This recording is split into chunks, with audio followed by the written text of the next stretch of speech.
Olá galera, bem-vindos a mais uma videoaula aqui do meu canal. Eu sou o professor Alan e estarei apresentando para vocês a nossa nona videoaula sobre a utilização do software de computação matemática Octave. Aqui nós falaremos da instrução IF, que é uma instrução muito importante aí dentro da programação. Então, a partir de agora, né, essa nona videoaula e também a 10ª videoaula, onde nós falamos do while, né, que é a instrução enquanto, né, ou a instrução while em inglês, né, eu diria que você dá um salto dentro da programação. Até mais ou menos a aula 7, né, a videoaula 7, nós fazíamos cálculos mais diretos. Nós inseríamos um certo dado e esse dado tinha um caminho certo dentro do programa. Agora, nós vamos fazer o seguinte, nós vamos poder estabelecer caminhos diferentes para esse dado seguir, a depender de quanto ele vai valer, tá certo? Do seu valor.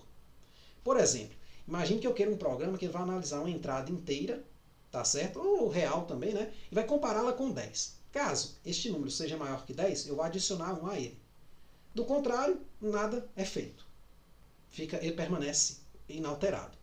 Então, nesse sentido, ó, nós podemos trabalhar de duas formas. Com a instrução if, que é essa aqui, ou if else, que é caso a condição inicial de ser maior que 10 não seja satisfeita, você pode ter uma condição caso não a condição contrária. Tá certo? A gente vai falar desse aqui daqui a pouco. Então, ó, vamos pegar aqui. O if ele funciona assim. Ele é uma pergunta. Se isso aqui for verdade, se essa condição for verdadeira, executa-se o que está aqui dentro do bloco. E aqui termina ele, né? O end if. Então vamos aqui, ó. Imagine que eu tenho uma entrada aqui x igual a 2. Vou botar aqui um ponto e vírgula, tá certo? E aí eu quero comparar essa entrada com o 10. Então, x é maior que 10. Caso seja verdade, o meu x será adicionado. X repassa para x mais 1. Tá certo? Como está tudo com ponto e vírgula, meu x não aparece. Eu gostaria muito de ver ele ao final do meu programa. Então, se eu clicar aqui em executar, ó, saiu 2. Por quê? Porque 2 não é maior que 10, então não foi executada essa parte dentro do bloco. Agora, se fosse, por exemplo, a entrada 12. Executando aqui, saiu 13. Por quê? 12 é maior que 10, então 12 repassa-se para 12 mais 1. Tá certo? Ah, professor, eu queria um pouco mais sofisticado. Eu queria um que, se essa condição aqui fosse satisfeita, ele aumentasse de 1, mas se ela não fosse satisfeita, ele diminuísse de 1. Aí você pode usar esse aqui, que é o else, if else. É semelhante ao anterior, tá certo? Vou copiá-lo aqui. E aqui embaixo dele vem o x, né, que é a saída. Então, ó, condição é, vou comparar de novo, x maior que 10, né? Vou fazer se x for maior que 10, então x repassa para x mais 1. Do contrário, que é o else, né? Tem mais ou menos essa interpretação em língua portuguesa, né? Essa tradução. Você, na verdade, vai subtrair 1. O seu x passa a ser uma unidade menor. E aqui ele vai exibir o x. Então, por exemplo, se a gente tivesse entrado aqui com o 2, né? Vamos ver o que sai. Saiu 1. Por quê? Porque 2 não é maior que 10, né? Então ele passa por esse bloco e ele vai ser executado aqui, ó. Ele vai ser utilizado, esse dado veio por esse caminho aqui, ó. Então 2 repassa para 2 menos 1, né, que dá o quê? 1.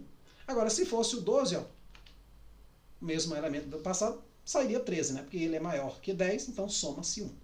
Então, essa instrução aqui, gente, eu diria que ela é capaz de você, né, utilizando ela dentro da programação, você é capaz de fazer programas muito, muito complexos, tá certo? Ela trabalha muito bem junto também com os operadores booleanos, né? Então, por exemplo, você podia ter duas condições aqui, ó. Se x for maior que 10, ou, né, x for menor que 3.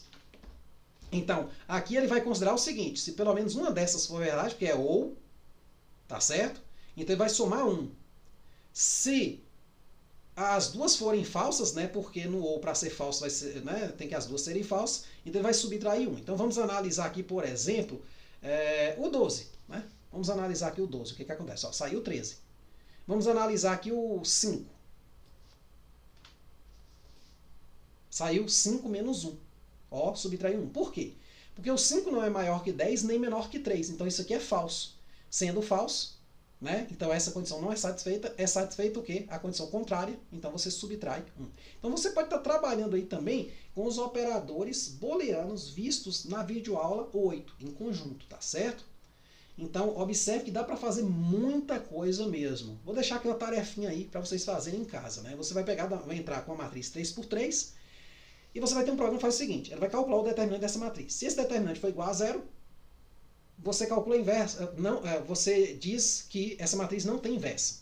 E se ele for diferente de zero, você exibe a inversa dessa matriz. Então, quando eu falo disso, não tem inversa, você bota lá uma mensagem na tela. A matriz em questão não tem inversa. Então, quem tiver dúvida e não conseguir fazer, pode pedir nos comentários que a gente faz esse programinha aí, beleza? Então é isso aí, espero ter entendido, espero que tenham gostado. É uma aula muito importante. Quem está estudando programação aí, ou quem já estudou, sabe do que eu estou falando, tá certo?